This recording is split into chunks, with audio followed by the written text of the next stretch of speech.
Priatelia, nachádzam sa pred asi najdrahšou prázdnou budovou na Slovensku. Včera poslanec Ferenčák, bývalý smerák, hlasák, rozprával takú pikantnú vec, že vo vile pre predsedu parlamentu nechce Raši bývať, aby údajne sa neprevalil nejaký jeho mimomanželský pomer.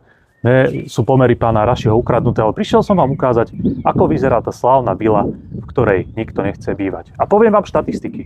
Túto vilu zrekonštruovali a dali dokopy za viac ako 4 milióny eur. Iba interiér stál viac ako 170 000 eur, nejaké takticko-bezpečnostné zabezpečenie stálo viac ako 600 000 eur, priatelia. Dokopy 4 milióny eur za prázdnu búdu, v ktorej nikto nechce bývať.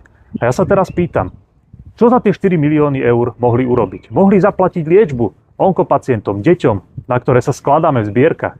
Mohli zrekonštruovať alebo kúpiť byty pre rodiny v núdzi, nejakých 30 až 60 bytov to vychádza, alebo mohli rodinám s deťmi prispieť po tisícke a vyšlo by to na 4000 rodín, ktorým by mohli takto pomôcť. Namiesto toho, tu vidíte túto luxusnú obľudu za 4 milióny eur, ktoré postavili z vašich peňazí a ktorá je prázdna. Priatelia, toto je nehoráznosť. Toto je dielo tejto vlády a viem, že mnohí mi budú teraz nadávať a zastávať sa vlády, aj keď nevedia prečo, ale ja sa pýtam, aj vás, priatelia, ktorí ste volili vládnu koalíciu, toto ste chceli?